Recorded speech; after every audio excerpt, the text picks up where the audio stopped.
it you know about the time of day? Or should I grab a Hendrix? Maybe a Tanqueray? Maybe a William Trace?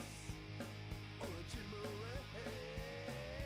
Let's get fucked up, let's get on it. It's never too early for a gin and tonic. Let's get fucked up, let's get on it. It's never too early for a gin and tonic.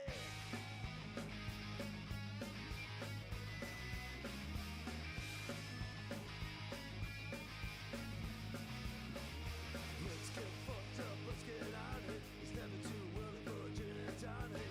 Let's get fucked up, let's get on it. It's never too early for a gin and tonic. Let's get fucked up, let's get on it. It's never too early for a gin and tonic. Let's get fucked up, let's get on it. It's never too early for a gin and tonic.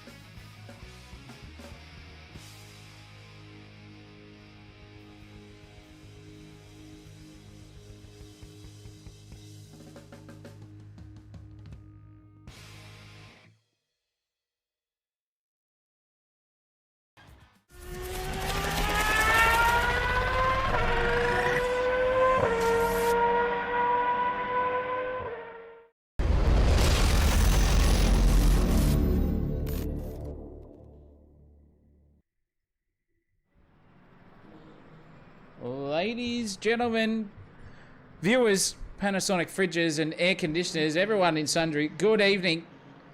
Absolute pleasure to have you all with us here.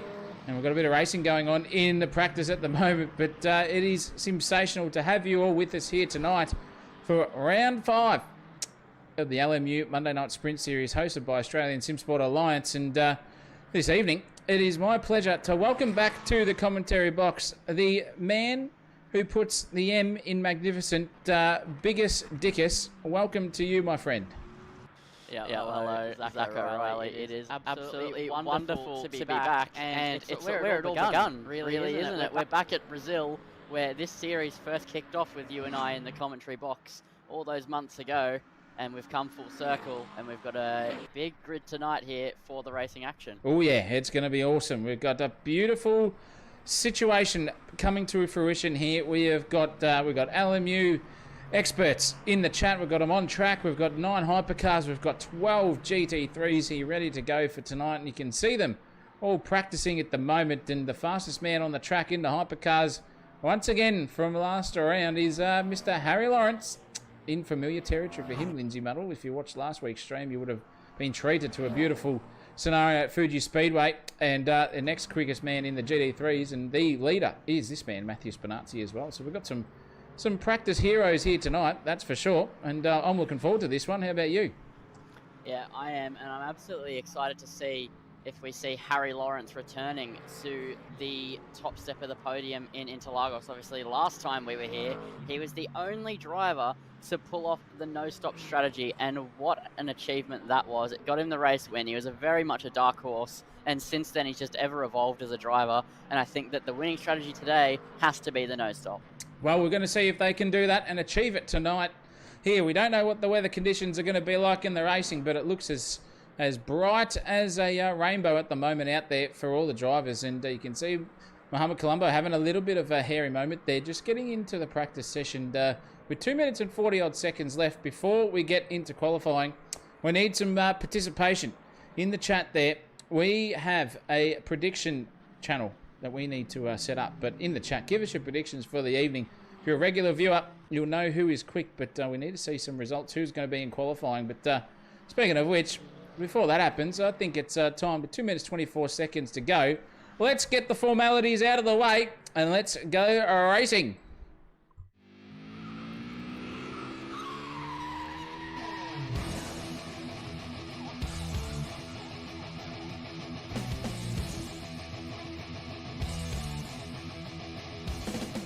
Whoa, this is a good one. Brazil round 5, Interagos circuit, and what a place to do it here with multiple classes on the track at the moment. 4.31 kilometres of hardcore pure racing action, 15 turns, a 10-minute private qualifying session. I'll tell you what, I wish they made that enabled for everyone just to be on track, but no excuses for them, as always, to get that hot lap in. All the clean air they need tonight in their 10-minute sessions, and that's going to equate to about 4 flying laps by the time they go their out lap, and then back in again. Race length is, as always, a 60-minute special, but keep in mind, next week we've got a surprise for you there too, so watch out for the race distance there. But the two classes on the track tonight are the Hypercars and the LMGT3s. Let's have a look at the standings while we've got you here. LMGT3s, speaking of which, the man on top is Matthew Spinazzi. 75 points there over Shawnee Madison on 72, who came through for the win last round, Shawnee did. And that was a really good drive from him, strategy-wise as well. So can we see some masterclass from him tonight? The hairbrush, Shawnee Brimblecombe in third place, a fair way about 19 points, the difference there between himself. And then a fair way back again for Tyson Robbs in fourth, Matthew Herod in fifth, Ash Johnston in sixth, with Fleming, Dylan King, Phil Rando, and Shawnee Jacobs rounding out your top 10 there. Onto the Hypercars class now. You can see Harry Lawrence, the man we just spoke about, well and truly out in the lead, and that's nearly unattainable unless he has an absolute mare for next one. And tonight too, he might be able to secure the championship with only one round left. He's on top with 86 points. Mohamed Colombo, 58 points in second. Benny Vintner in 45, but Latanzio is hot on his heels in fourth place. Mind you, Latanzio, just for your viewers' knowledge, having some wheel issues, so we might see him for a bit, might not at some stage. Nick De Silva in fifth. Eric Chandra in sixth place. Georgie Fowler in seventh place. And Matt Lamb and Hanny Curry round out equal second last place in the top 10 on 20 points each. And Paul Brett, flying through from the GT3s into this one, is now inside the top 10 after last round. So a good showing from him there, Lindsay Muddle. That the practice session has just completed itself. So we know what that means. We're going to have a look here and see who the heroes are in the grand scheme of things. You can see Harry Lawrence takes out that P1 by a comfortable margin, Lindsay. Yeah, and that is not something we're used to seeing. Normally in the practice sessions, we do see it a bit closer, but Harry Lawrence just taking it out, the championship leader, showing why he's right up there, and I think we'll see more of that come qualifying and race time. But Colombo in P2 has a very small gap to Guerrero behind him. Then you have Nick De Silva and Fowler rounding out your little top 5 area. Then you have Vintner, Chandra, Curie, rounding out your hypercar class. Then Matthew Spinazzi is the car leading the GT3 class. I do believe that from what we saw a moment ago, that is the championship leader. So Phil Rando hot on his heels though in the GT3 class. Then you have Johnston, Fraser, Packham, Donnelly, Collins, King, Andrews, Brimblecombe, Marsh, and Bertoni in the GT3 class. And wow, Wowee, Charles, who I wonder. It is. Yeah, it is one of our friends. It is Mr. Charles Bertoni, Super Jesus in the Discord, and a commentator here at Sensational TV, part-time racer, part-time commentator. And geez Louise, he's out on the field tonight having a crack around. So he's going to have to do us proud here in the commentary box tonight, Lindsay Buttle, and not be 17 seconds off the pace overall. Let it be 7 seconds off the GT3 class. Come on, Charlie. Let's get in there and do something. For God's sake, do us proud here in the sim racing department. But nonetheless, what a grid that is tonight. It's looking fantastic. 9 hypercars. Then we've got, 12 GT3s on the track. So a beautiful showing here tonight for that. And the boys are getting set and ready for qualifying, Lindsay. Get your predictions in the chat. Hypercars, Lindsay. Give us your P1 and for the GT3s. I think Harry Lawrence will take out the hypercar win, as much as it's basic to say, you know, the car sitting in P1 in practice will be the winner. I think we just know how strong he is around this circuit from last season around. And in the GT3 class, it's hard to call. I think, obviously, you can't count out Spinazzi, but I think Rando will give him a run for his money. Oh, I think so. It could be interesting. Phil Rando is a quick customer too, so we'll see what he can do in that thing. And at the moment, it's looking like the man himself, Sean, is not in the server tonight. Shawnee Madison. Interesting to see him. We've got the other Sean in Brimblecombe. The two scenes are in there tonight, and qualifying is just starting to tick off, Lindsay Muddle. And these boys are about to get out onto the circuit and start their session.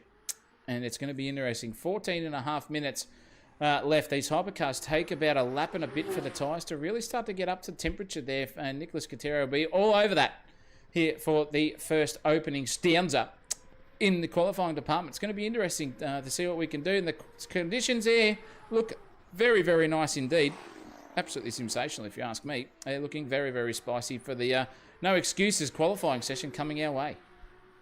Yep, I think this is going to be really interesting. It always is here in the LMU series because everybody has the track to themselves, so you have no one to blame but yourself. You can't blame traffic or, you know, GT3 being a bit too far up the road for your liking and distracting you. You can't blame anything unless your equipment fails, in which case, I mean, who knows? But that's the only thing that you have to blame potentially in this session that is not yourself. And that's what makes this so good. But also, as you said, and I think I've said this earlier on in the series, I do wish we could see all the cars out on track with one another in the qualifying session. Even if they did a 20-minute session with its 10 minutes hypercars, 10 minutes GT3s, so you're still running separate classes to run away from that issue. I'd just love to see all the cars out on the track together. Yeah, I'd be all over that too. Maybe something for the ASA aficionados to look at for next season. We've only got this round and one more. So this is the penultimate round of the season. And we may be able to see some new customers come in from split number 2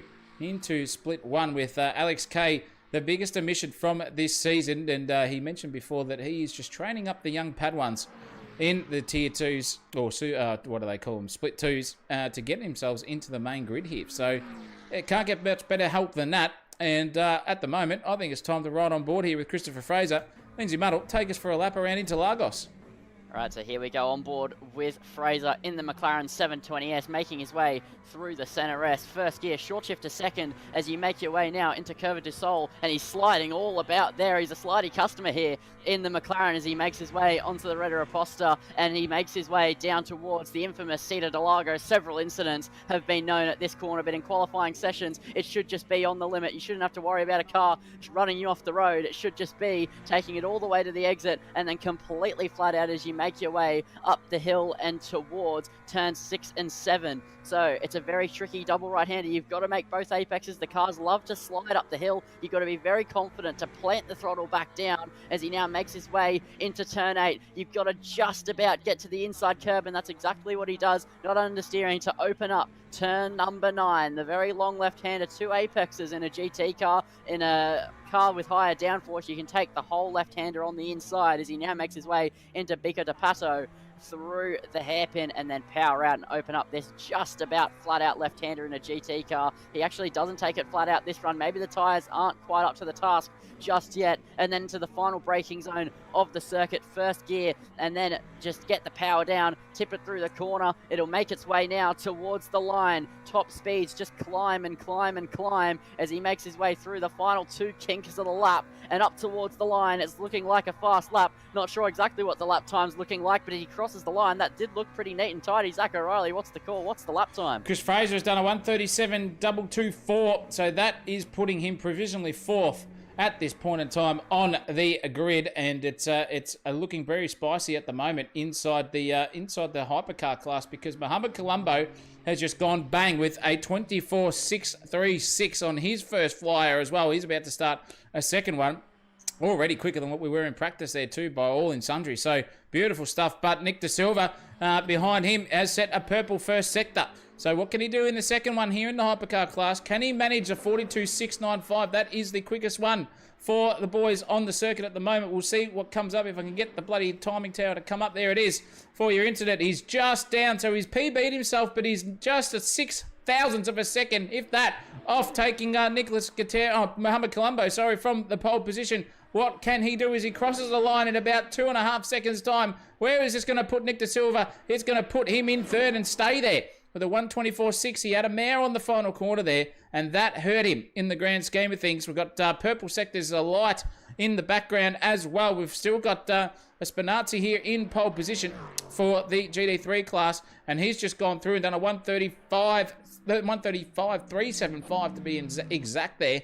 Very, very nice drive, and a beautiful place to be already with 9 minutes 45 left in this one. Yeah, that's exactly where you want to be placing yourself. He just needs to get a little bit more time to find himself not find more time. I'm looking at the wrong driver.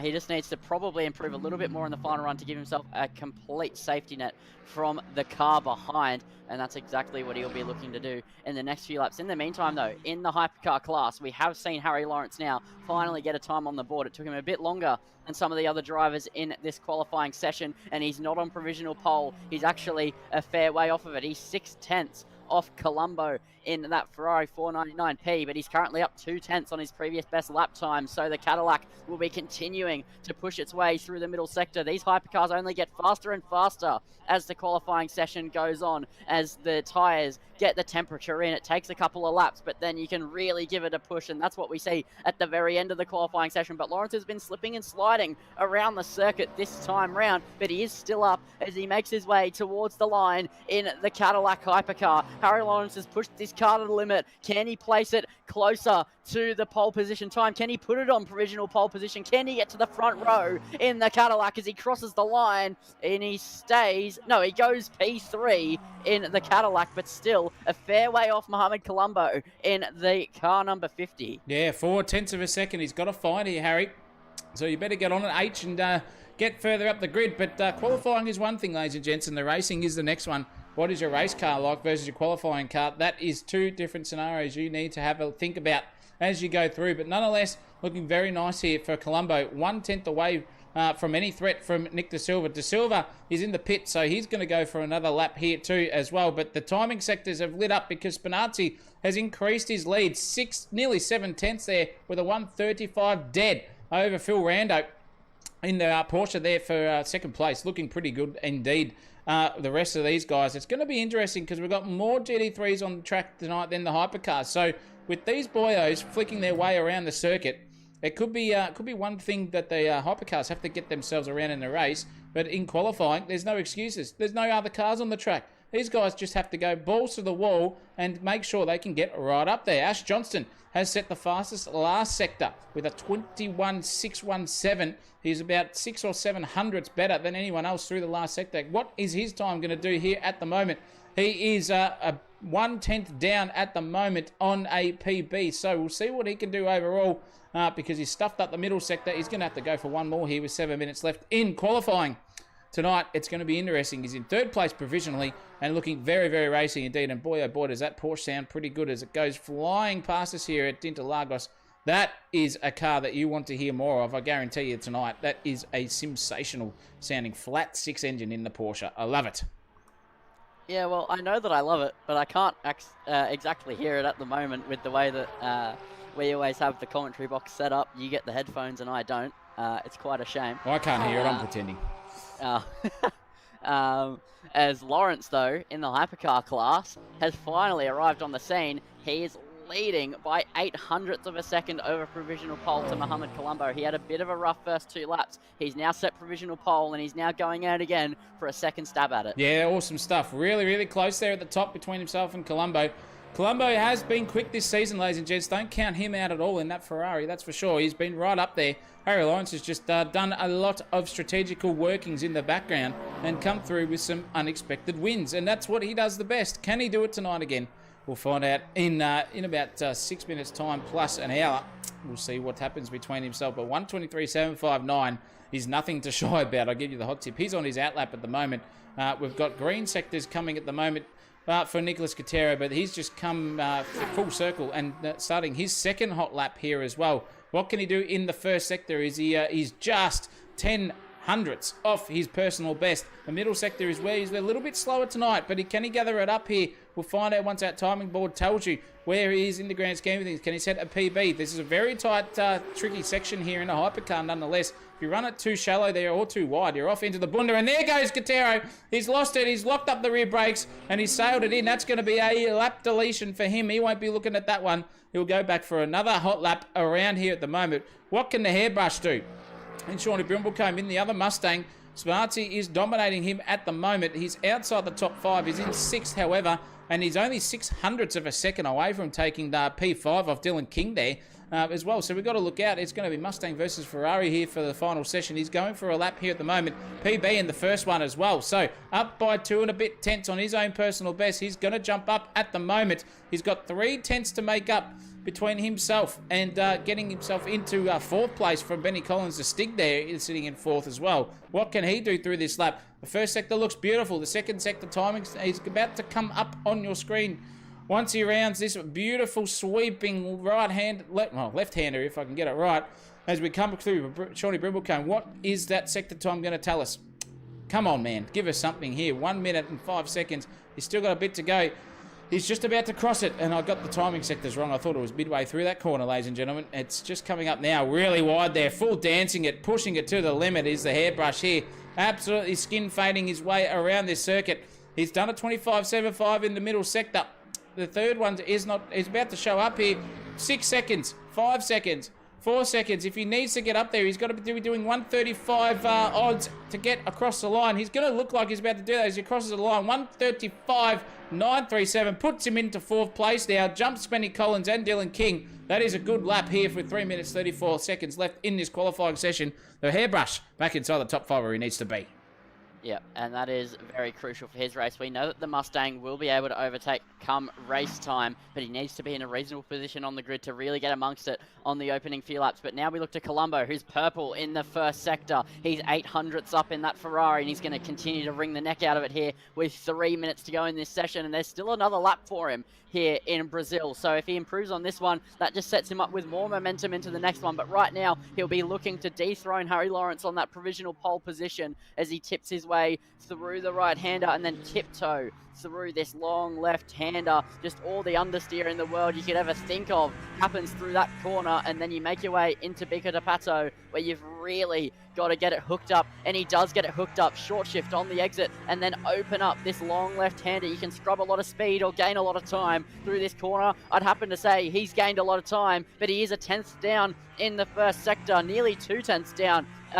Through the second sector. He was 800ths up in the first sector. What's it going to equate to as he comes towards the line in the Ferrari with 2.5 minutes to go in this qualifying session? He'll have one more stab at it, maybe 2 if he's lucky, but across the line now, will it be enough to topple Harry Lawrence? No, it won't be. It's only going to be a 24.0. It's not even improvement over his previous best as he starts his lap once again, and he's got it all crossed up, and it's not going well here for Colombo in the final stages of this qualifying. Ooh, he needs to get right on his hammer at the moment. Really get that pedal to the metal, nail those apexes, but he's warming up the tyres, so he still doesn't feel like he's got enough heat in him. And look at the change of direction there in those hypercars. Just all the downforce in the world that you want in a fully enclosed cockpit car. It's incredible engineering nonetheless, and Harry Lawrence could be starting to sweat at this point in time. Where is he on the circuit? He is just behind him, so a little bit of a game ship going on here between two players, I reckon. With 1 minute 34 seconds left, they're going to go for the final time. A last lap section shootout, in fact, between P1 and 2, separated by 800ths of a second, not even a 10th. De Silva is doing really well. He set a purple first sector as well in the 122 366. He's way up. He is purple by 2.5 tenths. Here is Nick. He's on the track here to make it basically a P1 if he can put it all together. No, he can't. The middle sector has hurt him. He is down overall by 200ths of a second as he comes across the line at about 8 seconds time. He's about to put the pedal to the metal, use all the energy he possibly can, flooring it, all the internal combustion, it's whatever he wants, as he crosses the line now, and he puts in a 123.941, only to 1.8 tenths of a second away there from taking it over. He's got one more lap. He's got time. What is Harry Lawrence going to do? This is the last lap of his session as well. So we've got 3 hypercars here with all within a 10th of a second, basically overall, between first to third. This is as close as you want to get, Lindsay Muddle. Wowee. Yep, and this is now critical corners for this qualifying session. He has to hook this lap up if he really wants to extend his provisional pole lead, and that's exactly what he's done through the first sector. He's a 10.5 up, and he's purple nonetheless for the Cadillac, but he still has 2 more sectors to negotiate. We know this track can bite. We've seen several drivers get it all crossed up, including Gatero in this next section of the track heading towards turn number 8. This is a critical corner around the lap. Every bit of this middle sector is crucial to hook up a lap time. And it's exactly what he's nailing at the moment. He looks so steady, so cool, calm and collected in that Cadillac. And he now makes his way through turn number 10 and makes his way flat out now through turn number 11. It's absolutely a beautiful lap at the moment. He looks very stable, very under control, but he is down. He's nearly neutral. He's only 100th up on his previous best. He currently has provisional pole by 800ths of a second. Will 100th be enough? What's the lap time going to be for Harry Lawrence to extend his provisional pole as he makes his way towards the line? And across the line he goes right now in the Cadillac. It is going to be a 1 minute 23.737. Colombo is only a 10th behind that, but I think that he's in the pit lane. They're all in the pits, ladies and gentlemen. That's it. That was a beautiful lap there by Harry Lawrence. Extended his lead by 200ths of a second over the rest of them, just to put a bit of knife into the stomach of all the other competitors. Just say, I can go faster. It's all up to you boyos now. And that is a session and a half. However, I think we've still got Ash Johnston on the field. He is rounding the final. Oh, where is he? He's halfway through. He's 3.8 tenths away off his personal best as well. That middle sector, though, was pretty good from him on the timing tower that I can see. It's a 48.351. So he's setting personal best through the second sector. He's up by 6 tenths, in fact, as well. This could be a lap here, too, for Ash Johnston. Can he propel himself further up the grid? He's got 7 tenths between first and Smarty and himself, and he's put it into the pits, and he's just out of it. So he's done. That is qualifying 1 done and run. Whew. That was intense, Lindsay Muddle. That was bloody brilliant to have a look at. Let's go to the absolute final standings here. Overall, you can see Harry Lawrence there has taken P1 in the hypercar class. Wow, that was very, very close. 1 tenth, in fact, only 2 tenths covers the top 3, ladies and gentlemen, in qualifying there. Between Harry Lawrence, Mohamed Colombo, and Nick De Silva. Nicholas Katero in 4th place with Eric Chandra. And George Fowler only split by 1,000ths of a second, and then only 3,000ths of a second between Fowler and Vintner. That is a battle we want to have a look at coming the race time as well. It's very close, in fact, between everyone in the mid-pack. Latanzio and Hani Kuri split by 600ths of a second, not even 5900ths there as well to round out your hypercar grid, with Matthew Spinazzi taking out pole position there in the GT3 class by...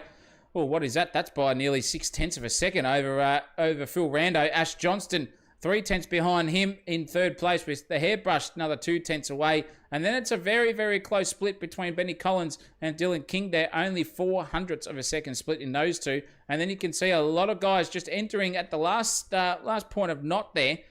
Ricky Packham, Chris Donnelly and Hayden Marsh not setting lap times there for the qualifying session means that Charles Petoni in sensational TV land is inside the top 10 to start his debut here in LMU. Lindsay Muddle, this is going to be exciting.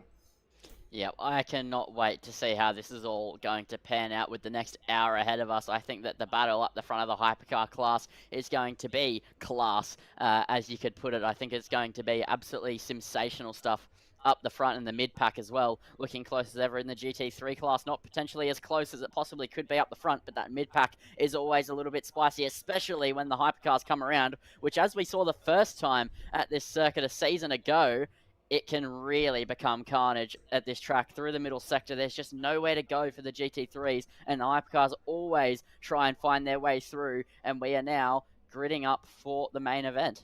Yeah, the main event, 1 minute 52 seconds left or thereabouts for these guys before they start to get their trail up and get ready onto the grid. And this could be interesting as well for all of the drivers. What are their lap times going to compute to in qualifying back into a race session? Harry Lawrence has got the prime place on the circuit at the moment. It's going to be up to a rolling start here, special for Harry Lawrence and Colombo to take it on for turn 1, 2, and 3 before the back straightaway there at Interagos. Could be a bit of a suck battle coming our way. Don't you worry about that.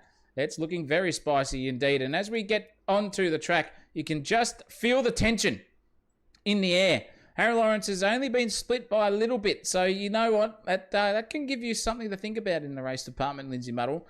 Because these guys are quick customers. He hasn't got it all for himself, but can there be the no-stop strategy? I goddamn hope so. That could be interesting to see here. Spinazzi off pole position just a little bit further back there in the GT3 class. He's got Phil Rando by his side there as well, as you can see. in the Porsche, ready to rock and roll for Phil. But this is going to be one race for the ages. We saw a beautiful setup in season 1 prior to, and this man took it out with a no-stop strategy. Took over Alex K's position, and I think it was him and, was it Gattero, Lindsay Muddle from, or was it Latanzio, who was right up each other's clacker, pitted on the last lap, and Harry Lawrence just came through from 6th place in a Alpine and just said, "Bug ears, I took the win." Yep, that's exactly what he did.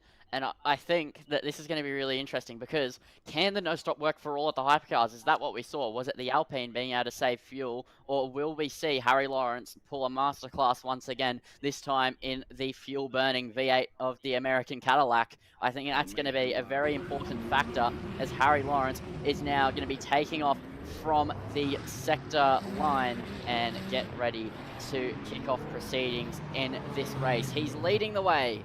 And next to him is Colombo. We know that there's going to be a lot of fuel saving involved if he wants to pull off the no-stop. Will we see him fall down the order as he tries to desperately recoup the glory of the no-stop? It's all for us to find out. But now the green flags are ready to fly. The green lights are ready to illuminate here at the Autodromo Interlagos Carlos Pache, and we are ready to get underway for racing action. Harry Lawrence will be leading the pack, and he's now just going to wait, and we are underway for racing, and already they're battling down towards turn 1. Harry Lawrence did get off to a good start. Colombo goes right, goes left again, tries to find a way past the Cadillac, but this time, unlike last season, nobody going side by side at turn 1 in the top 4, but now they make their way down the Rota Reposta, and surely a move will be attempted by Colombo as he makes his way down this small straight. Lawrence was a bit wide, and now Colombo's going to try and pounce. They're going to go side by side as they make their way into the Descida del Lago. They go, and they're side by side the long way around. Lawrence is spun.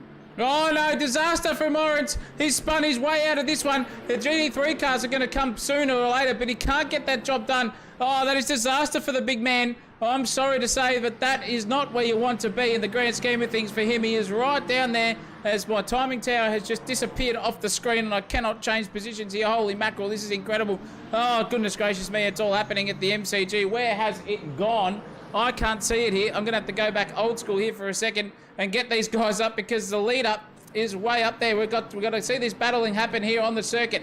We're going to have to see what this man, Mohamed Colombo, can do. He's way out in front there at the moment. You've got Nick De Silva behind him, Eric Chandler as well in there. You've got Benny Vincent coming through the screen as well. And I'm going to try and get this one back on board, ladies and gentlemen, because by jingos, it's all lost it. Lindsay Muddle, you're going to have to take over for the moment.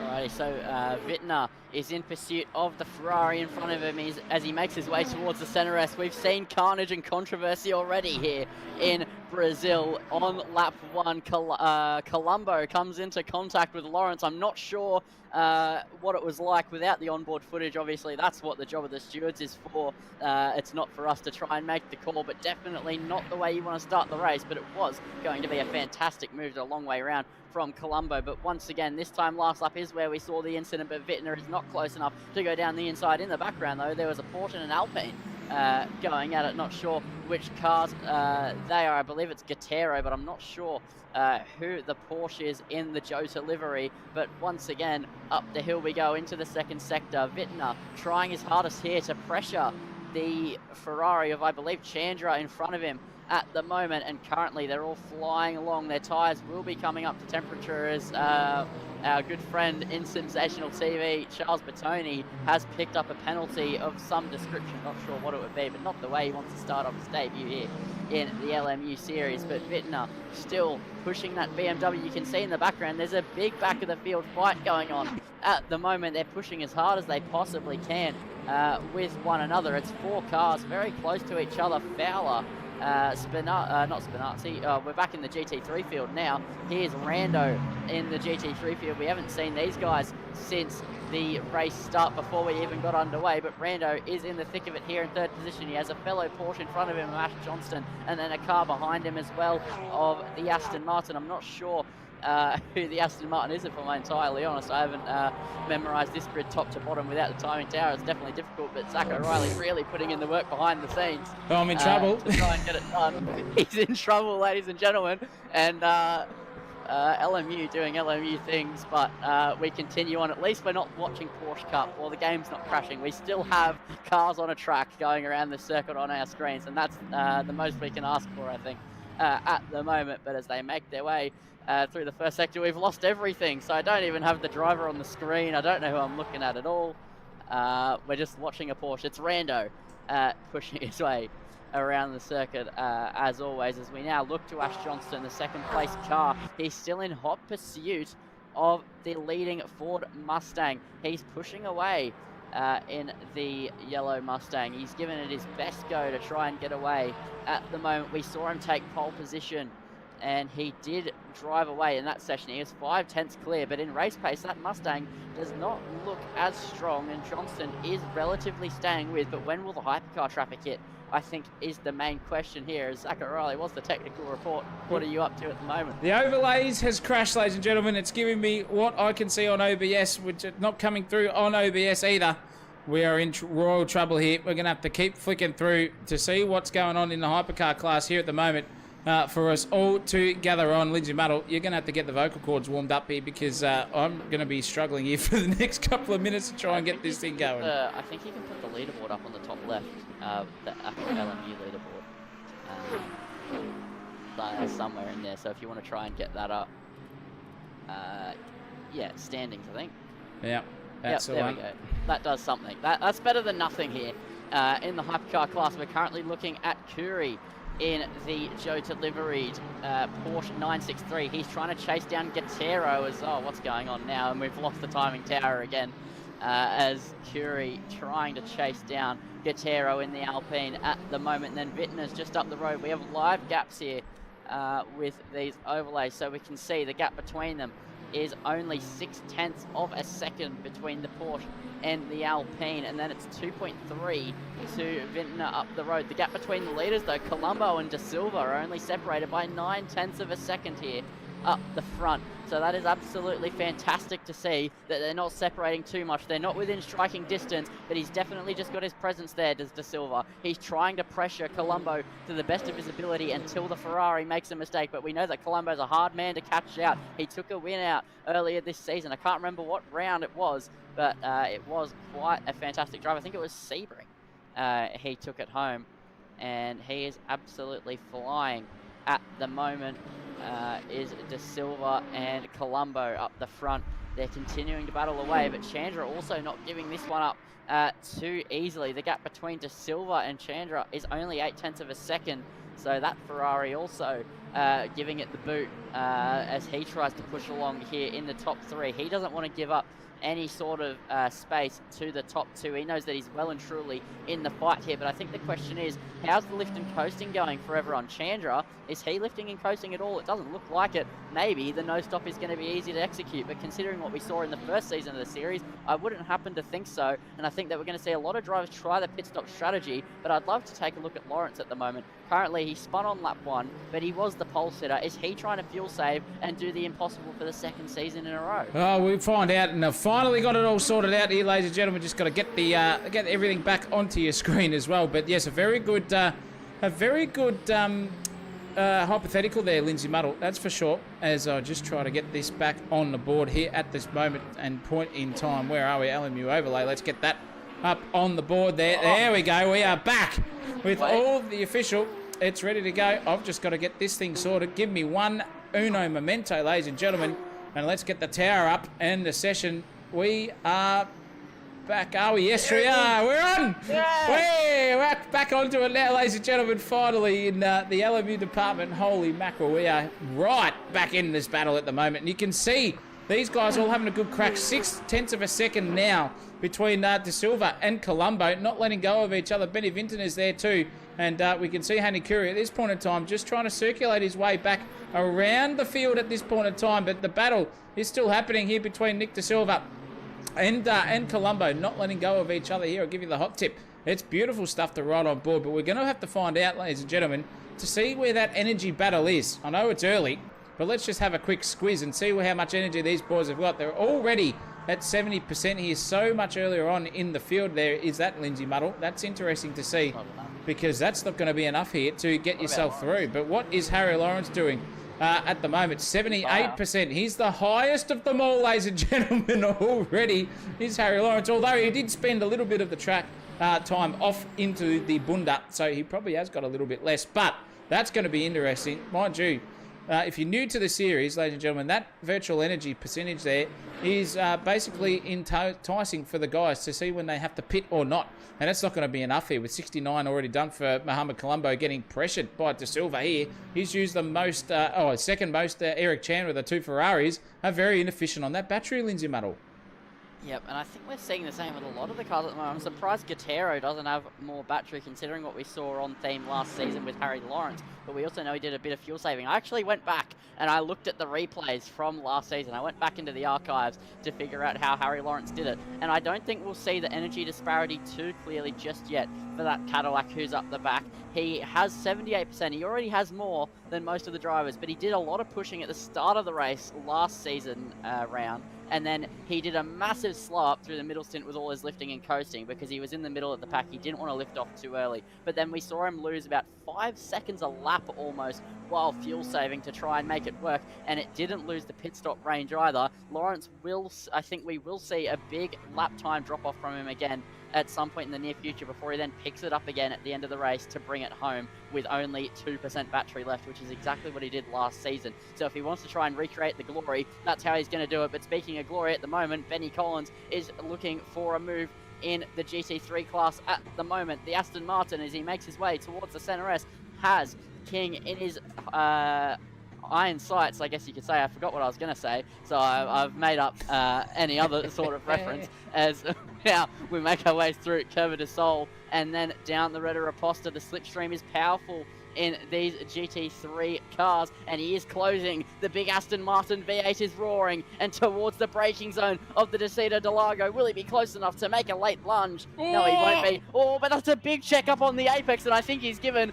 King a little bit of a tap there in the mid corner, and the Ferrari goes flying away, and that is not necessarily what Collins would have been expecting come the time he met the apex. No, not at all, but look at this. The battle is on here for the lead here in the hypercar class. 1/10 of a second splitting Colombo and De Silva now. Chandler's going to get involved because they're already onto these GT3 cars as well. You can see poor old Mr. Packham just getting out of the way when it needs to there, but geez Louise, they're holding up the rest of them for the hypercar class. Unfortunately, at the moment, it looks like the leader of Colombo is getting well and truly caught up. Nick De Silva's right there, but he's gone wide. So he's right in the middle of this. The hairbrush is in the way of the hypercars at the moment. They have no obligation to get out of the way because they're racing their own race too. The GT3 guys, these hypercar guys have to get through cleanly and safely. And look at Eric Chandler. He's right on the clucker. Nearly took the rear wheels off that bloody hypercar there as well. That was close stuff as they get around the front straightaway now. This is where it'll all start to form back nicely into some sort of suckage here. But look at this. Cars going left and right. Colombo's gone left.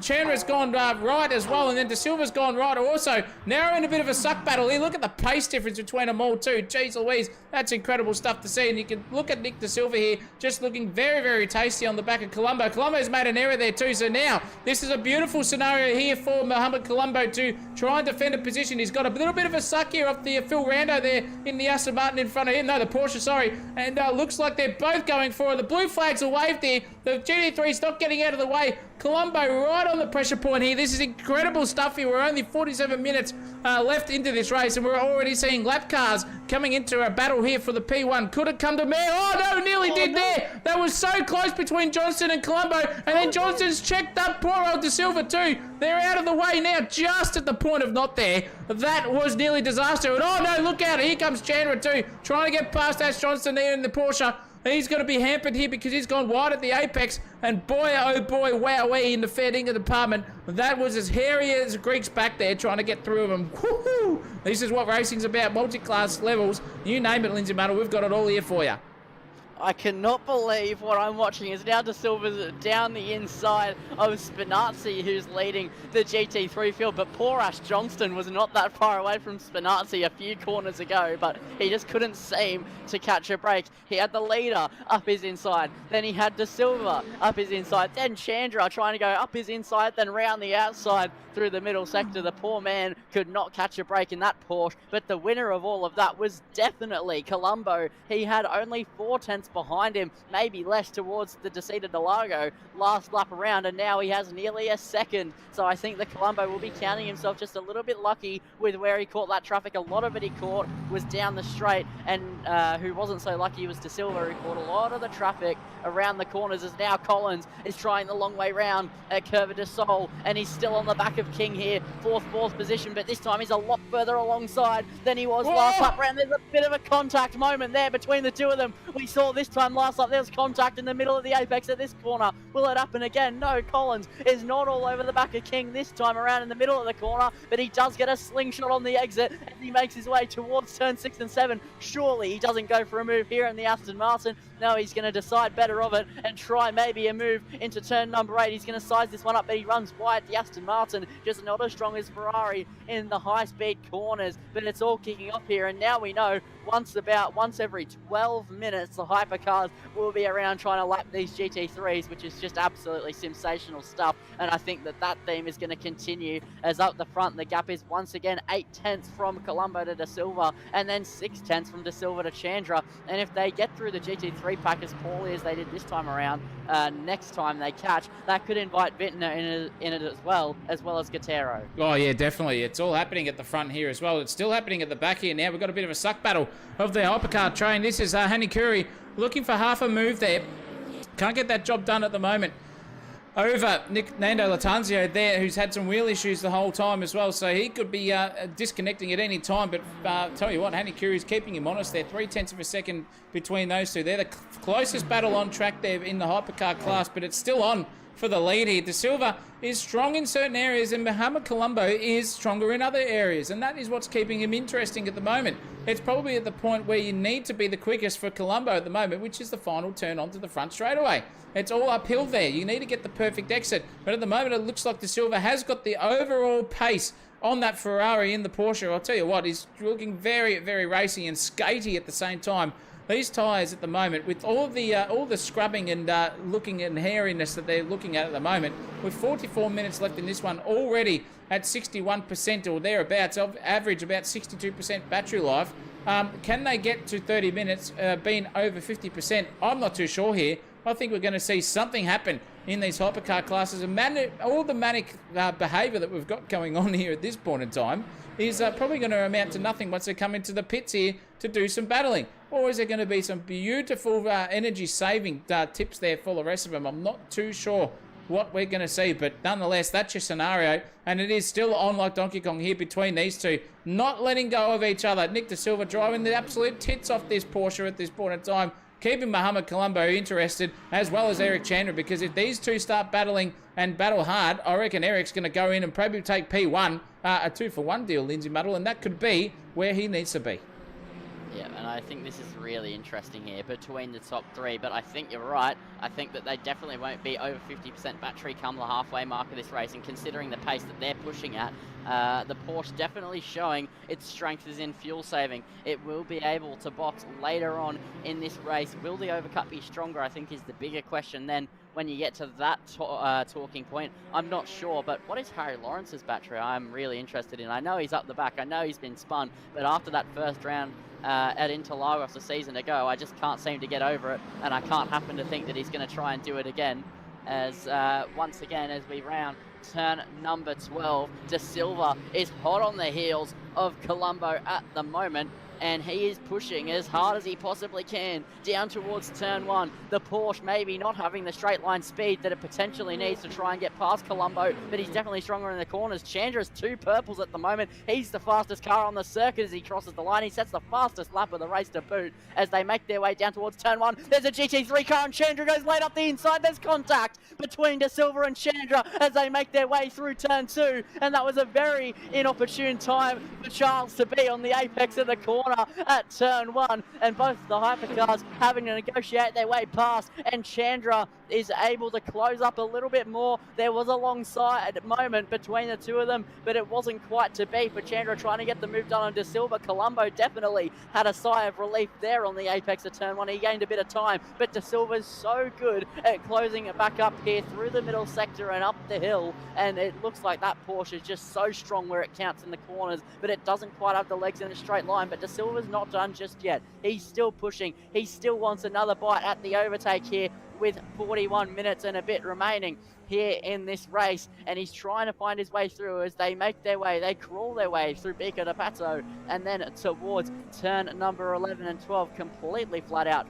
through this left-hander. It's basically a kink for these hypercars, and then just slow it up into second gear, rounding the final corner, and what a slingshot that is for Nick De Silva. But the Ferrari, you can definitely see, has the legs. It just pulls away in a straight line as he now makes his way towards the center S. In the slipstream he goes. He's still not closing that much on the Ferrari, but as he makes his way up towards the heights of 300 kilometers an hour into the braking zone, he's lifting and coasting. That's the telltale sign that he is also fuel saving. That's why he has more battery than the Ferrari in front of him. But now he has a great run through Curva de Sol, and he's going to have an attack here for the race lead. Porsche versus Ferrari. It's going to be Colombo versus De Silva towards the Descida de Lago they go. Porsche versus Ferrari into the braking zone. It's a long way round. Last time we saw two cars wheel to wheel here, we saw a Cadillac spinning around. This time it's nothing of the sort, and Colombo holds the inside, defends the position well, and this is absolutely game on here in the top three. This is what we want to see. They're battling now, and look who's in the back end of this one. A three-way battle for the lead.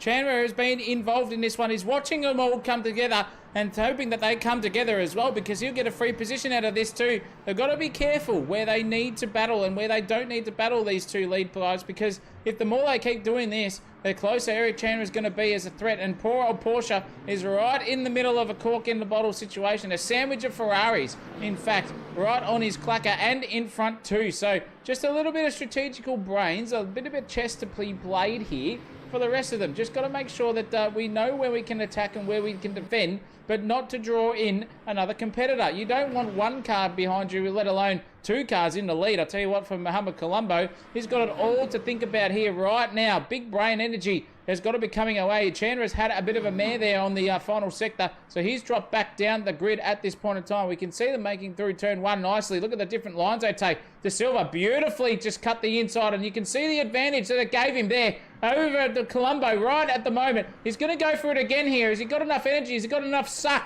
down the back straightaway? The old Brazilians are looking at this and taking notes there in the female department. Not enough there at the moment for a suckage move underneath each other, but now they're going for an overlap situation here. Looks like De Silva has got a beautiful run. Mohamed Colombo's seen him. He's side by side on the disadvantageous side of the road here now. With 39 minutes in this race, it's like it's the last lap of the race here, ladies and gentlemen, for the lead. They're going hammer and tong here. I think De Silva's going to send it. He does. He sent out the inside full squirrel there on the exit. Can there be a switchback for Colombo? He's got the job done at the moment. Does De Silva in, keeps it down. Oh, a bit of a punt there too from Colombo, just to tell him, how's your father? I'm still here, mate. Don't you worry about that. But that is a change in the lead, ladies and gentlemen. De Silva out in front in the Porsche. Now he's got it all to play for here as we come up to the final dying moments here of Interagos circuit.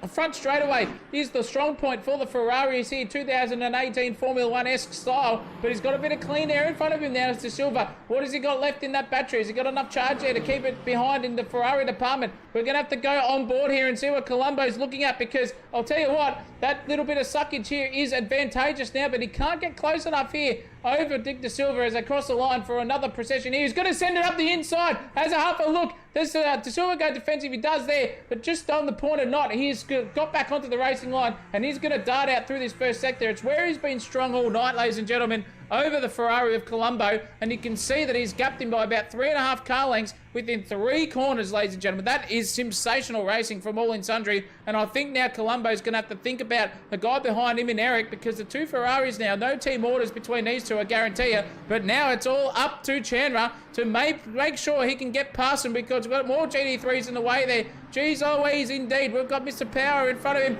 He's out of the way. He's just out of the way at the point of not. Chandler's got on the inside here. This is Spa-esque Formula 1 style. He's got the job done just at the point of not there to maybe hold on to the back there of Eric, of Colombo, sorry, because these two are now fighting over position P2 with De Silva. 8 tenths, 9 tenths, nearly a second out in front with all that battling. This is what you want to see, and there's more GT3s to get out of the way. This is incredible. There is Donnelly right there at the point of not there for Eric Chandler, and the two hypercar cars are going to get past them. That looks like a very, very hairy situation there. They've just got past them at the point of not, and still, it's hurt him a little bit in Nick De Silva's department. 5 tenths now when it was 8, but still, he's in the lead. This is incredible racing. Yeah, De Silva is really showing that he has the legs in pace compared to the Ferraris at the moment, even when he's lifting and coasting, even though the gap closed back down with traffic. We saw over the course of last lap that he was just able to pull away. He's so much better onto the straights. I think that's where he gains so much lap time. As much as he is slower at the top end than those Ferraris, we saw it when he was attacking. He's so good on the exit, so I think that's really helping his case. But they're about to come up to another 4 GT3 cars in the middle sector of the circuit, and this is going to be fireworks a lot here in the GT3 and hypercar intertwining here at the moment as they go to lap the GT3s once again down the inside of King. Goes to Silva, but they're getting through a lot more neat and tidy this time, but Collins is just at the wrong place at the wrong time, and he's now going to have 2 hypercars up his inside, and then you have the hairbrush of Brimblecombe, the next car in front of these 2 hypercars, but they've definitely had a better way around it this lap around. But into Bico de Pato, De Silva was trying the long way around, and he should get it done on not Spinazzi, on Brimblecombe, as Johnston currently sitting in a little bit of a world of his own at the moment, as these GT3 leaders, they know what's coming up to them, but they don't quite know when they're going to get there, I don't think, as they make their way onto the straight once again. De Silva is very much under pressure from Colombo. It seems like De Silva's a little bit worse through the traffic. Chandra is definitely the worst of them, though. Through the traffic, it's a bit of inopportune timing, and also maybe just a lack of confidence to get around the GT3 cars, as every time they come up to some more cars, he loses about a second. And I think that we're finding Chandra finding himself out of this race as we find more and more traffic, as that gap is 2.5 seconds to Colombo. But now it's De Silva the long way around a curve de Sol on Johnston, and then the next car up the road, no, sorry, it's not Johnston, it's Phil Rando. And the next car up the road is Johnston for these 2 hypercars. Is Colombo going to try a late move on the Porsche? No, he won't. They're going to sit single file. I think that both Colombo and De Silva know this is probably not the best time to go side by side when you have some GT3 traffic up the road, as they make their way through turn 7 and turn 8. And now the long way round goes De Silva, and the long way round goes Colombo as well into the braking zone. They're nearly side by side there, but they are definitely nose to tail as Johnston hit the back of Colombo there. But Colombo's able just about to keep the rear end in check and get it back going in a straight line again. And they just have one more GT3 car in this bit of traffic, but a new battle is emerging here in the field. It's going to be Chandra versus Bittner. Yeah, definitely. Look at Benny. He's right up there now. He's only half a second away, ladies and gents. Right at the worst point of the track for Johnston to be in. And Benny Vinter's got checked up there. He had to go wide and then just check himself up on the brake pedal. And that's going to negate anything that he wanted there too. Harry Lawrence, however, is way back down here in 7th place. He has not got the legs at this point in time, but he's just rounding the back straightaway here for the final turn. What is his energy level looking like? We've got to keep an eye on this bloke, because we can see what they all do. He's got 51%, so still the leader is De Silva in the energy department. Latangio's got 52 there. Harry Lawrence still trying to make his way around. They're just at that point with 33 minutes and a half left between now and halfway through. Have they got enough energy? I'll tell you what, Colombo, Chandra, Vintner, Curry and Fowler have definitely not got enough energy to get through unless they're going to be trying to fight for positions here. Another little card to play in everyone's hand here tonight, ladies and gentlemen. That is the scenario for the rest of them. So keep your eye out on that as we go through. And you can see Harry Lawrence now just making his way through the field. GT3's cars getting out of the way at the perfect time for him too.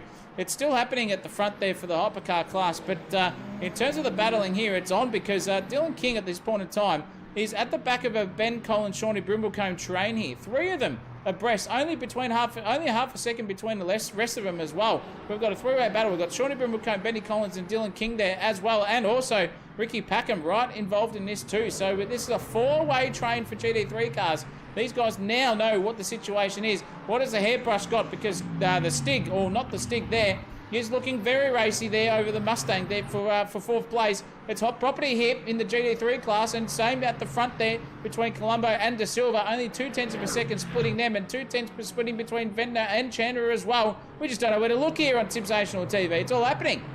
Yeah, there's too many battles going on. We need more than, we need like a split view like you get in the F1 broadcast where they look at 2 things at the same time, or similar with the V8s as well. They do split views. That's what we need here. But down the inside now, Bittner is going to try it on Chandra for the last podium place. There's a little bit of wheel banging down the straight as they head into the descent of Interagos, and the BMW just too far on the inside, can't carry the minimum speed that he needs to stay well within this. But Guerrero is now here. It's a three-way fight for third position, much like we saw a three-way fight for the lead earlier. Now it's just a two-way fight for that position, but this third position is definitely hot property. It's Ferrari versus BMW versus Alpine, and only 4 seconds back is Lawrence. If they battle really hard, I think we could see the old leader from lap 1 definitely back into this one, and I think the pole sitter will definitely be seeing that up the road and thinking, hold on, I have a chance here. I can definitely find myself getting back into this one if I just give it the boot a little bit. But there's GT3 traffic. It's Charles. Again, they're all down the inside of the final corner, except for Guerrero, who waited for the Corvette to run it out a little bit wide. And the Alpine got a great exit. There was contact there. The BMW took to the grass. It's 3 wide between the 3 fighting for the podium place, and Bittner gets through Guerrero, though. He has an absolute rocket ship of a run. The Alpine, the long way around of the center, is going to try and get this one done towards the braking zone. Who's going to be last on the brakes? Bittner has the inside line as Lawrence Guerrero is just going to have to back out of that, but that BMW is all over the place as they head onto the Red Raposta. Oh, geez, that is incredible stuff. 3 wide, and they managed to get it done. Guerrero survived somehow, but Eric Chandra, the biggest loser out of that one, gone from 3rd down to 5th now, lapping all those GT3 cars. He's the biggest, unfortunately, deficit out of that one. He's got to get his head reset and get back into the swing of things and not get too red misty under that helmet, because he knows these 2 guys in front of him are a little bit slower overall at the moment. If he can get that back in, because Guerrero's going wide there in the Alpine, just not hooked up as well as that Ferrari overall. But Vintner has just skipped away a little bit now. He's skipped away. He's got 7/10 of a second or thereabouts over Guerrero now. And Chandra has just got to get his mind back into the racing simulation department, get into that flow state, because with him battling at the moment, trying to keep his mind where it needs to be rather than getting too hot under the collar, he's just going to let Guerrero and Vintner go away from him as well. And it's still not over at the front. Half a second between De Silva and Colombo. Colombo is back on his A game here at the moment. And I'll tell you what, it's happening here. This is the 3-way battle for GT3s. Look at Dylan King up the inside. He's going to take Benny Collins' place back again. Collins around the outside. What can he do here? Dylan King's just got the chockies over him, sliding his way through. That is beautiful stuff. Enough racing room between the 2 of them. Not letting each other go. 2 Aston Martins, a Ferrari in front. And then we've got some lap traffic because Latanzio's trying to come through there into the middle of this hot circle battle here between the GT3s. And unfortunately, Benny Collins is the worst benefactor out of that one. Packham right behind him too, trying to get onto the back end of the Aston Martin as well. And it looks like at this point in time, beautiful stuff there from Dylan King. He has managed to stay out of it and keep his nose clean. Let Latanzio, go past him and keep it clean for that little battle. And I'll tell you what, it's happening at the front again, Lindsay Muddle. And there's contact between De Silva and Colombo as they make their way through turn 8 and now through the long left-hander at turn 9. And now they're going to be side by side into Biga de Pato. They go. Colombo has the inside line, but De Silva does not want to give this one up just yet here for the lead. He's still on the outside, but he has to cede the place. And now it's swapped around once again. Colombo is now the car ahead in this train once again. It's going to be De Silva sitting in P2, and he's going to be the charging Porsche once again. We know that he's not afraid to attack though as they make their way towards the center S. Down the straight they go. De Silva is well within the hunt. He wants the lead back. He's had a taste of it for a few laps and now he wants it back. It's like a shark hunting for blood here as he goes towards the outside of the center S. He wants to do his traditional opening up the first corner to open up the run onto the Red Raposta, and this is exactly what he needs to do if he wants to try and take the race lead once again. De Silva sitting only 2.5 tenths away from the rear wing of that Ferrari. That's a slow Peugeot. I believe that's Latanzio going slow in the hypercar class. He is the only Peugeot left on the field, so not ideal for Latanzio, whatever's going on there. But it's really underway in the battle for the lead at the moment. Colombo really doesn't want to give this up. I'd love to see what the virtual energy difference is between these 2 drivers, as there it is. Colombo's on 39%. He will have to box. He has no way around it. If De Silva just gives a little bit more energy saving here, I think that he could potentially make it to the end. It's going to be close, but we've seen Lawrence do more, and I think that Porsche is really good with its virtual energy as well as, let's look at Harry Lawrence. He's at 41%, so maybe he is going to box. Maybe none of these drivers are going to be able to get it to the end, but it is going to be mighty close because we know that you can do a lot of fuel saving. As much as it might say you have 41% left, and you do, you could still probably save it to make the end, but I think that is going to be a critical talking point of this race. But the Ferraris just clearly cannot save the fuel in this race, and neither seemingly can Guerrero. He's sitting on 36% in this race. But now, focusing on the battle once again, De Silva is going to open up the first corner, but this time he's not putting the pressure, he's not putting the legs on Colombo, but he's a bit wide there at turn 2. That's wider than usual for the Porsche. He's trying to take his normal lines once again instead of striking, but he's definitely getting closer. He's trying to reel in Colombo, but he's just not able to get as close as he was the last lap around when the overtake had just been made. And I think that Colombo maybe has realised, I need to box in this race. De Silva can either box later or might not have to box at all. I could be in trouble here. I need the lead and I need to control this race to my liking. Yeah, definitely. But at the same time, ladies and gentlemen, you've got to be wary about where these guys are in terms of their energy and also the tyre degradation too. Because you can see there, different in driving styles and different lines there definitely helps you. And if you're in a bit of dirty air, your tyres tend to get used a little bit more, even though you won't feel it. They're striking, and look at the cars in front of them. We've got some GT3 cars once again playing their hand in this one. We've got Donnelly right out there. He's what is he? He's his 7th overall, I'm pretty sure, in his class now. Now Colombo and De Silva have to navigate them just at the point, or not they do, but it's advantage for Colombo over De Silva. Perfect opportunity now for a little bit of a suck down the front straightaway from a GT3, but out of the way they go. No chance at the moment. De Silva's just got to think about it, really get on his wheelhouse here. 3.2 tenths away between him. You can see that suck just work beautifully there as they come into the turn 1 and just try to navigate it as well. Go for the high entry line, late apex, dart it through this section, and you can see from 6 tenths at the point of apex down to 2 tenths of a second. That line works wonders there for De Silva in that Porsche, but he can't get the done down the straightaway here. He has not got enough legs. The Ferrari has definitely got the straight line advantage over the Porsche here for the moment. Porsche's generally the straight line non-specialist cornering. However, they're in another form of their own. Road cars, hypercars, whatever you name it, they are right there too. So it's interesting to see what these boyos are doing in the grand scheme of things. I'll tell you that much, Lindsay Muddle.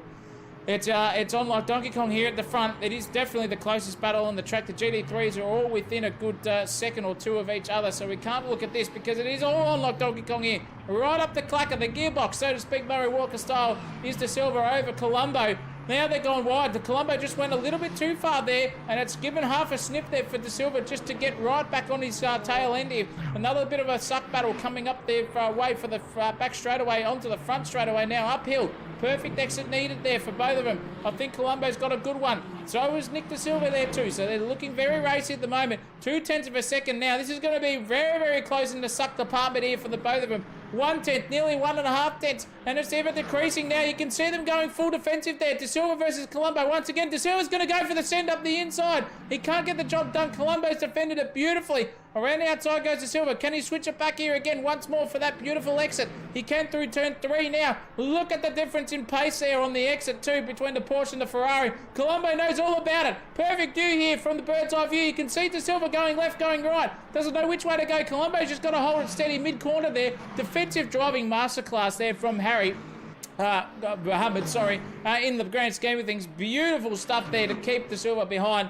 And at this point in time, as a driver in P2, you're starting to get a little bit frustrated. You know you're quicker where it needs to be, but unforced error away could be the difference between first and second, taking over each other here, and it's all up to Colombo not to do that. De Silva's ready to pounce, and Vintano is way, way, way back now. 6 seconds, so these boys can battle and afford to do so for a couple of laps here over P1 before it starts to get a little bit interesting. Guerrero, however, is right on the back there of Vintano as well as they navigate their way through the GT3 class. There's a hairbrush right at the porter, not in the wrong position at the time. Vintano had to go wide around the hairbrush there too. No obligation to get out of the way was the hair comb, but he can't get that job done at the moment, Ken Benny. It's still on for the front, and look at this. This is a beautiful run here. If we can see it, what's happening now, it is De Silva who's got back in front of Mohamed Colombo for the lead. It's switched once again, ladies and gentlemen. 22.5 minutes or thereabouts left in this one, and it is back in De Silva's cards at this point in time. He's played a beautiful thing, and oh, geez, that was close there.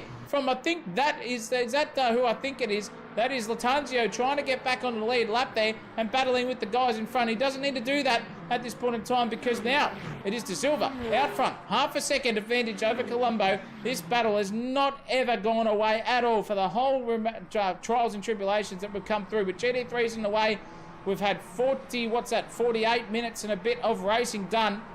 We've still got, 38 minutes, sorry, and we've got 21 and a bit left to go. And this is now a massive situation.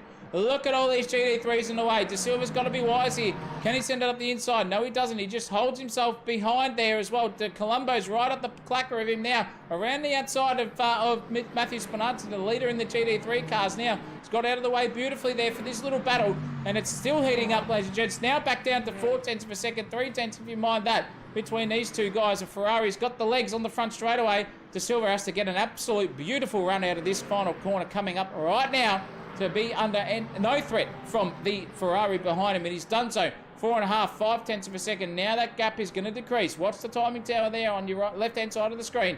4.6, no, that's a beautiful exit there from De Silva. Just got on the power when it needs to be, and he's galloped away 5 tenths. No suck battle here for another lap here between Colombo and De Silva. Wowee, it's all happening. And it's happening here at the back as well because Ash Johnston is within 6 tenths now of Spinazzi after all of that. And Spinazzi has not got out to a massive lead at any point in this stage of the race. That Porsche looking very, very uneasy through the turn 1 as well. And he's got Benny Vincent behind him too to now think about as well as he sails around the outside.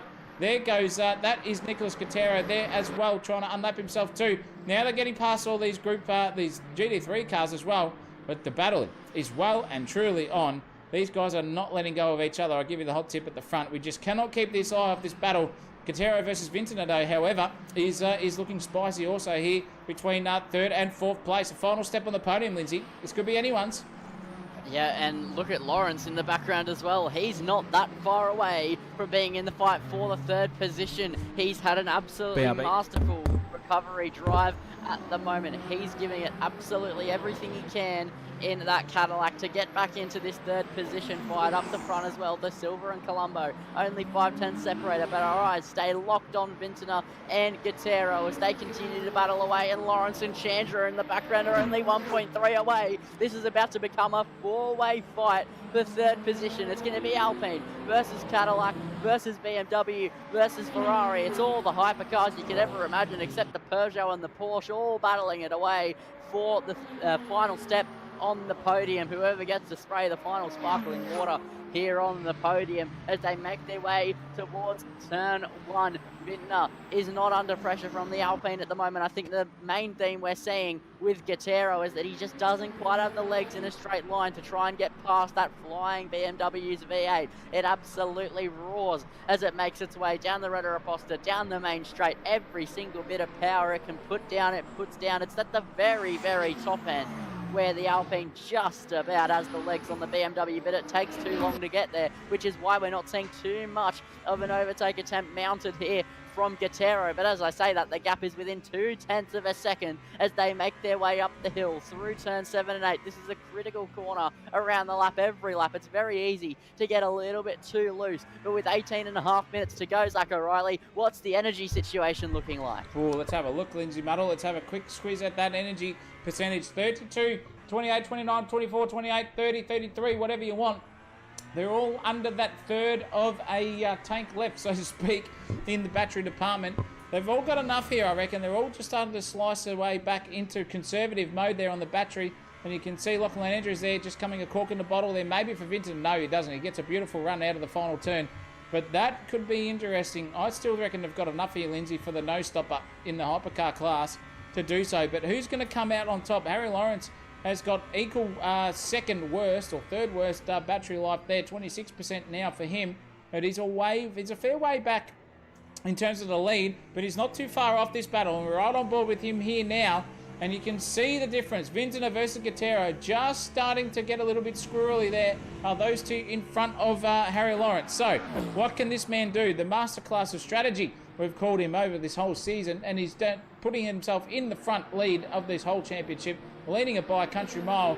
He might even think about that too in the grand scheme of things, just in terms of what it counts for the points. He just needs to finish inside that top 5, to keep securing it here for the championship. So bigger picture for Harry Lawrence, but he'll still want to taste a podium. I'll give you the hot tip because he's got the Gutierrez and Vintner right in front of them, and Gutierrez's got 22% left. So he's got the worst out of them all. He's got to be careful now. 17 minutes left in this one. Got to be thinking about what the situation is here, and he's right up the back there, Harry Lawrence now of poor old Gutierrez as well. So Nicholas under all sorts here, and they've got some GT3 cars now to navigate once again. Oh my goodness gracious me, it's all happening between these guys. You can't look anywhere else. Look, you can see there, that is Fraser out of the way. But now Gutierrez is under pressure because Harry Lawrence is right up his ass. Right as we speak, ladies and gentlemen. You can see from the onboard, look at the GT3 cars. There goes Donnelly over that. Now we've got a bit of a sap battle. Full on to go, swerving and moving there for Gutierrez as well. Vintoner's there, and here goes Harry Lawrence up the inside, sent it from a mile away, Australia Post style, and that was Gutierrez out breaking himself out of that one. Harry Lawrence gets a beautiful run, and that was Gutierrez just getting out of the way, but also straight goes Eric Chandler as well, finding his way back into the top 5. Gutierrez the biggest loser out of that one. Turn 1 error, unforced mind you, but Lawrence now into 4th place, and he has only got 1.1 seconds or thereabouts between himself and Benny to get himself back on the podium, ladies and gentlemen. What a absolute surprise package here. 15 and a bit minutes left in this one, Lindsay Muddle. It's still going to go down to the wire here. I think at the moment it looks like maybe De Silva just out of reach here for Harry Lawrence, but never say never, ladies and gentlemen. That's never over until that fat lady sings and the checkered flag is waved. And I think the most case in it's all kicking off here. I was about to go on a rant about how Interagos last season was the prime example of that, but then Benny Collins decided to show up in the Aston Martin GT3 and bring it right close again. Lawrence is all over the back of Ben Vintner. We know that Cadillac, as he goes very far off the circuit, has the most pace overall on this grid. It's case in point by the fact that he's flown through the field and made his way over the last hour all the way back up into a fight for 3rd position, but now can he use that extra legs? But meanwhile, speaking of using extra legs, down the inside goes Colombo, and now they're swapping away here up the front. A switchback from De Silva, and he's now going to have the run through Curva de Sol, and onto the Red Aposta we go. Porsche versus Ferrari for the race lead with 15 minutes to go here. He's around the outside. We've seen this go wrong, and we've seen it go right here in Interagos, but he backs out. He tries to switch back. He tries the better exit, which is his special move here. It's his specialty in that Porsche 963. He's so good on the exits, but it's not quite amounted to enough here in this race so far. He's at the lead a couple of times, but Colombo is always able to get it right back. And meanwhile, as we are in the dying stages of this race, Colombo is just defending as hard as he can. He's doing his best Fernando Alonso impression, but speaking of, he goes wide at turn 9, and towards Big de Pato they go. They're wheel to wheel, the long way round goes to Silver. He had the lead for a moment's time there, but Colombo switches back, gets the move done, and De Silva is really trying to tee this one up high. He's going to tee it high and let it fly. If you're a man of golf, you'll know what that means, but he's trying to go as hard as he can here for the race lead. He wants to try and make this work. He wants to control this race for the last 14 minutes as we make our way down the straight once again on board with De Silva. He's hunting, he's on the hunt, he's always on the hunt. He's been chasing tail what feels like from start to finish. We're only a couple of moments break, but the long way around he's going to open up turn 1 and 2 once again to try his luck at it at the Descida de Lago for what feels like the 100th time this race. He never gives up, he never backs down, and he's going to try it again here in the slipstream. He's going to try the long way around again. Colombo just not giving him any other option in this race, and I think that De Silva will be feeling highly frustrated with this battling. He can just never get the inside when he needs to at the Red Aposta. Oh, geez, incredible stuff. Beautiful racecraft from the both of them, giving racing room when needed, and also just the gentlemanly know when to brake and when not to brake as well. And it's beautiful stuff here. All the young players out there, this is how you go racing. Lap 1 all the way through here to 12 minutes and 53 left in this race. These guys have not let go of each other one iota. This is absolutely epic proportions of motorsport here in the sim racing land. Not an inch between them at the best of times. It is one fun forced error away here from a disaster from either of them to get split the middle between the two of them. And they've not let go of each other by 9/10 of a second for the last 38 minutes of racing, ladies and gentlemen. That is how close it has been between the two of them. You cannot get any better than this in the motorsport department, and we've got some traffic coming our way. This is going to spice it up even more because we've got two GT3s in the way here. They're not going to get past two of them in the one straight away. They're going to get past poor old Shawnee Brimblecombe there, right at the point or not. You can see there, but I think that is Charles Bertoni right in the worst place position for Sensational TV, and that is hurt poor old Colombo. The Silver's gone around the outside, and he's got the job done now. This is a beautiful opportunity here for the Silver. Collects the lead again. First time, 2 lead changes in 2 laps, ladies and gentlemen, between these two. This is incredible racing, and it's all up to where the GT3 cars are at the point of knot between the two of them. Holy mackerel indeed. Colombo will be feeling red in the collar, red under the helmet, and red on that livery of the Ferrari at the moment. He will be spewing about that. Poor old Charles Bertoni getting in the way, but he didn't have any obligation to get out of the way. He just had to keep racing his own race and let these guys go through. That is the beautiful thing about this multiple class racing. You just never know when something could come your way. A throw, an error of a card coming out there between the two of them too is beautiful stuff. And that is why we love this multi-class racing. And these leaders are still only split by 2.5 tenths of a second. This is all on for young and old. Oh, there goes Colombo real wide there. He's just given up 2.5, 3 tenths there between himself and De Silva. De Silva's got a beautiful run on exit. He's going to be too far away. Here's Colombo for a suck battle here. Half a second now. This is the biggest gap they've had between themselves for probably the last 15 minutes, I would say. In the grand scheme of things, P1 versus P2, they're coming at a rate of knots. And speaking of coming at a rate of knots here, this man, Harry Lawrence, right on the back here, 5 tenths of a second now away from Eric Chandler. He's going to get into P4. This man is on a march, and he's got another car in front of him of that Ferrari to make that move happen. When is he going to do it? Is he going to go wide? Is he going to go shallow here? Is he going to try and go for a switchback move on Eric Chandler? What can Harry Lawrence do in that Cadillac? The best sounding car on the grid, and boy oh boy, we're going to ride on board here and listen to that V8 scream here, Lindsay Muddle. This is Eric Chandler versus Harry Lawrence here for a P4. Yeah, he's trying to chase down here. Is the Cadillac. He's right behind Chandler. I wonder what happened to swap them back around again in this race. Probably a bit of GT3 traffic if I had to be a betting man. And I think that Lawrence probably be a bit annoyed that he's still not right up the back of Wittner, but he still has the opportunity to get the P3. But time is running out as there is 10 minutes remaining in this race, as that's wide there from Chandler as he's trying to make his way around the outside of the BMW and into the braking zone. Will Lawrence go late?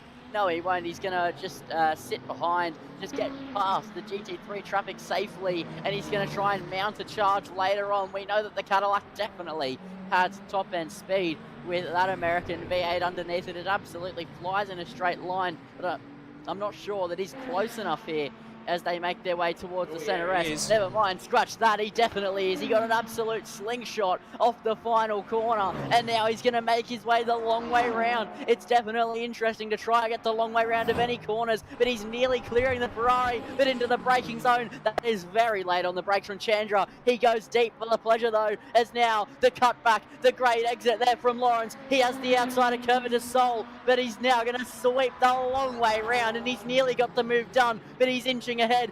This is where it all went wrong for him on lap 1, but this time he has the inside line, and he has the inside line on a GT3 as well. Last time he had the inside at this corner, he infamously spun around on lap 1, but it's not going to happen that way this time. He gets the P4 place, and that's exactly what he needs to do. But how on earth have they lost 4.5 seconds to Ben Wittner? I will never know. Oh, it doesn't matter because it's all happening here.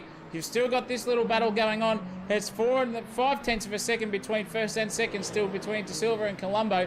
That's not letting go of each other at the moment. The battle for the lead, however, is on in the GT3 class. You can see Ash Johnson only 8 tenths of a second now away from Spinazzi in first too. So we've got to keep an eye on that one as well. We might even just cross to them to see where they are indeed in terms of each other. We've got 8 tenths of a second there between the two of them. So that is Spinazzi just crossing the line. There goes Benny Vintner up the inside as well. So he's out of that one. But now it's Ash Johnson's play to get up onto the back end and maybe take a P1 of Matthew Spinazzi, who's been leading this one by an absolute country mile for the whole race. And still, it's pressure on here, and it's still pressure on at the start because I think at the moment it looked like De Silva had a bit of a mare, or Mohamed Colombo just sort of see what the Porsche did on turn 1 to get that beautiful slingshot, and he's kept himself back in this one. It was 5 tenths of a second. Now it's only 4 tenths, and it's ever decreasing here through the sectors of this Interagos circuit. They're absolutely racing the wheels off these cars at the moment. Nothing left in the tank Let's have a look at the virtual energy remaining here for the rest of them. 16, 14, 12, 11, whatever you want. They've got enough to get to the end here, but it's all up to the driver skill department now to get themselves back in. And with this little battle brewing, still brewing, 7 tenths, 8 tenths of a second now between the two of them. Oh, geez, you can't look anywhere. It's on here for the GT3 class at the moment there, Lindsay. We've got Ash Johnson and Spinazzi. I'll be back in a second. Alrighty, so Johnston trying to put the pressure on to Spinazzi for the GT3 lead of all the places. We've seen all the hypercar battling. These GT3s have definitely been the less looked at class, but that is because there's all the carnage going on up the front. But meanwhile, Johnston's been chipping away at the gap to Spinazzi, and he's really trying to put on a show here with 6.5 minutes remaining. There's basically nothing left to go in this race. It's about 4 laps here. 5 laps to go in this race in the GT3 and hypercar class. They're giving it absolutely everything that they can. I think the last thing they'll want is for the hypercars to close up again. That's a very big maybe. We've found it's about once every 12 minutes they catch up, but that's into the pit lane. That's into the pit lane for Johnston, and I believe Spinazzi pulled in as well. That's a crucial turning point in this race. I did not expect the GT3s to have to pit. We don't have a fuel graphic for them. We never know how much they have left, but for Johnston it was not enough. He's in the pit lane, and I'll tell you what, Spinazzi definitely was not. That's a game changer. The Porsche's not been able to save enough fuel in this race to hold on. He was right in the thick of it for the race win, but now this begs the question, does Spinazzi have enough fuel to get to the end of the race as well as the rest of the GT3 class? It's all kicking off here. Can they make it to the end? And the hypercars have potentially arrived on the scene, just one of them, and that is Fowler, who's just gotten past. But I'd love to know how much fuel Spinazzi has left in the tank of that Ford Mustang. Yeah, well, we can only guess. We can only guess, ladies and gentlemen, to see what he has got. You can see by the throttle tracing at this point in time, looks like nothing in the way of fuel saving here at the moment for the man in front, Matthew Spinazzi. What can he do? You can see him just coasting, lifting, and trying to get it pointed in, but he's on full beans again. So none in the way of fuel saving there. Poor old Ash Johnson had to come into the pits. He still hasn't lost a place, though, over Shawnee Brimblecombe. So maybe just some insurance there for Ash Johnson to keep himself in P2, but we can't see what the fuel levels are, as Lindsay Muddle just said to us, or Biggest Dickus as we like to call him. But we'll see what we can do, because the LMP cars are just teetering off onto the distance a little bit. Silver has got 1 second lead over Mohamed Colombo in the grand scheme of things, and I think at this point in time, with the GT3 cars just circulating around, it's all focused on this guy for the rest of it. But what are the rest of them going to be able to do? We've got virtual energy there. We've got 8%, 6% left for Harry Lawrence. Whoa, this is going to be cutting it fine here, Lindsay Muddle, for P4 for him. He is way off the pace now. He's gapped by 2 seconds between himself and Benny Vinton also. So a little bit of energy saving, but De Silva and Colombo have done the best job so far. Latanzio's done even better, but he's way back down there at the moment for this one. 3 minutes and 58 seconds left to go in this race at Interlagos, and boy oh boy has it not disappointed us tonight. It has given us everything to think about too, and these guys now are looking racy again. Under a second now between these two, and it's looking very hairy. What can this guy do in second place? We've got to find out what he can do, because he's 0.6 of a second away over De Silva is Mr. Colombo, and it's looking a little bit hairy there in the energy department between them both. You can see them come under a disadvantage when they come into turn 1, but I think Colombo's just started to catch on to De Silva's secret there at turn 1, and he's finally made some ground on him. He's only 0.4 of a second away now, so that gap has been split by 0.6 within the straightaway here at Interlagos. What can De Silva do? Has he got enough energy left in the tank? Has he used it all up trying to keep in front? And the genuine pace there of Mohamed Colombo in the Ferrari just splitting the difference. We don't know. We're going to find out with 3 minutes left in this one. We've got about 4 laps left of racing, if not 3, between that counter going to 0. And it's on here for the lead. This is not over at all here for Interlagos. You have been treated by an absolute masterclass. And now we've got GT3s in the way as well. Oh, this is going to get spicy here. That's Ash John. No, that's not. That's Phil Rando in the way of these two, and poor old Colombo's going to go up the inside, just split the middle, and look at De Silva. There's contact there between the two of them, just touched their nose and rear end as well there.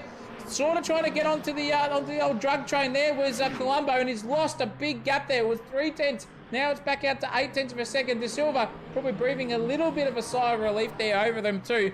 But boy, oh boy, this is not going to be over until that checkered flag is waved Lindsay Muddle in the hypercar class. That is for sure.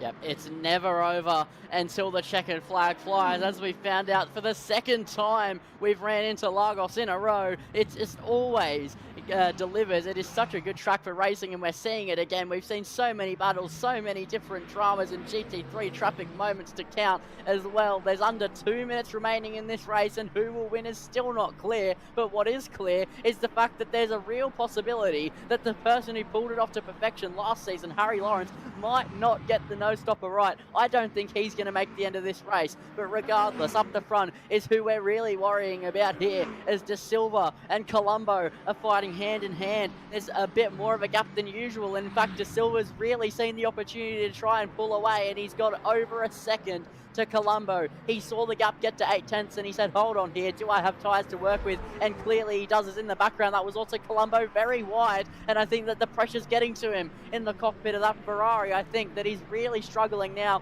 with that Ferrari 499P. He's really losing time. He's wide everywhere in that car. He cannot seem to get it under wraps here, and I think that just as the dying stages are approaching, the tyre degradation has gotten too much for Colombo. That gap is 1.8 seconds, and I think De Silva has one hand on the trophy. All he has to do is bring it around one more time here in Interlagos. He has 2 seconds to the next car behind him, and De Silva just has to get around a bit of GT3 traffic nice and cleanly as he enters the final lap of this race, as he makes his way through the center S's now, down through the part of the track where he's been strongest. He's used it to his advantage time and time again as he clears Ash Johnston. And now, next up will be Spinazzi if he can catch him, but I think that gap is too big. It's another 28 seconds up the road to the Ford, so he shouldn't have to worry about that. I think he's well and truly clear of the GT3 traffic. But now, for one last time, through the Desida de Lago, this is another corner where the Porsche's been almighty. We know the second sector has been his strength. It's the top end speed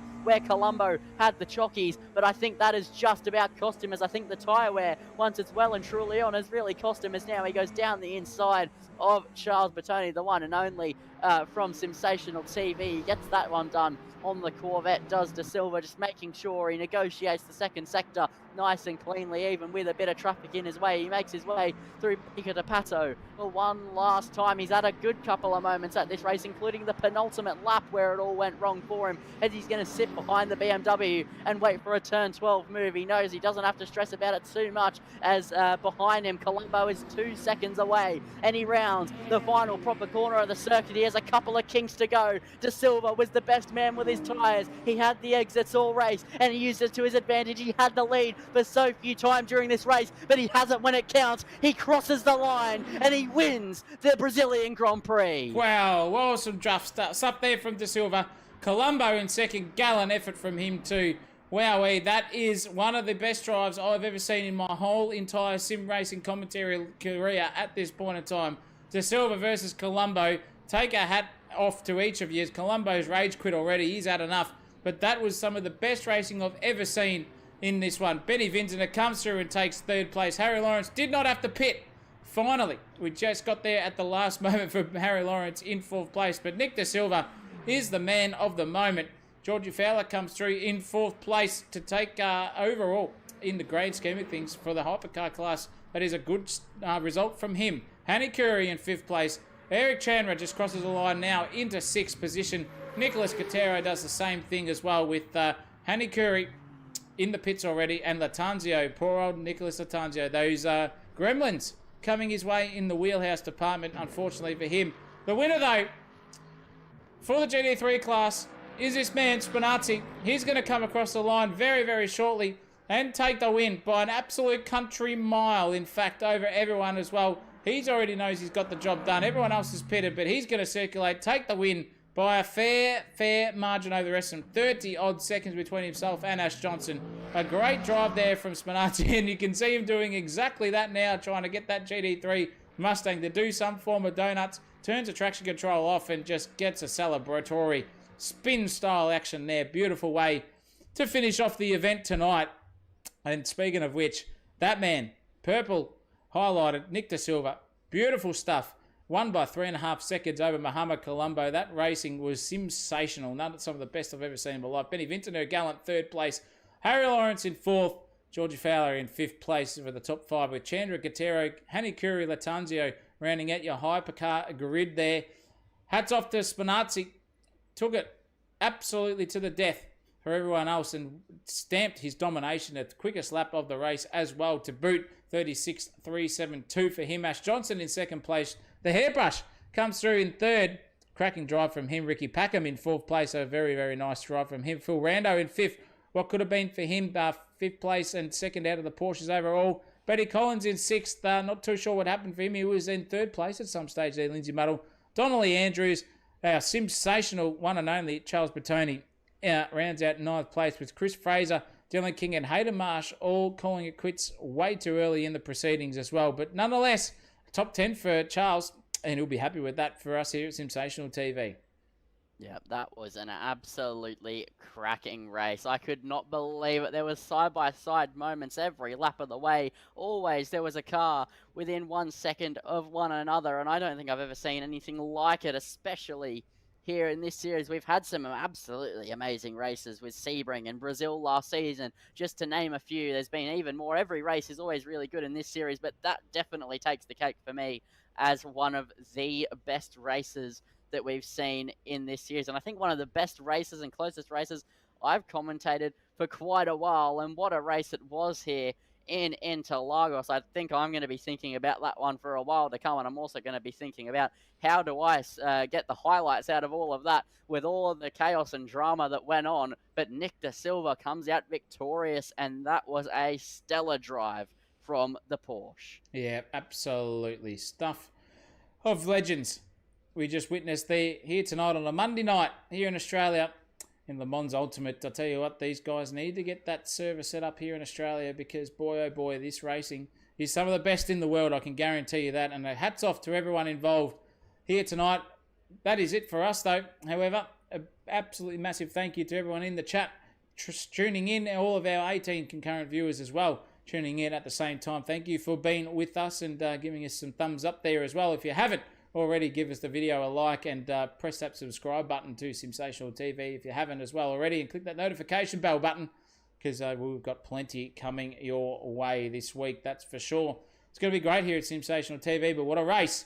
Lindsay Muddle, as always, pleasure to call this event with you. It's always a beautiful scenario to have you in the box with me as well tonight.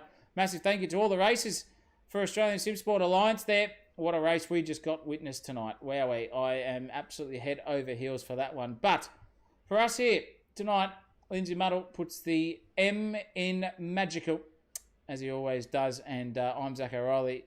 And guess what? You're not. But as always here, for us at Sensational TV, it's bye for now. Until next time, keep it flat out.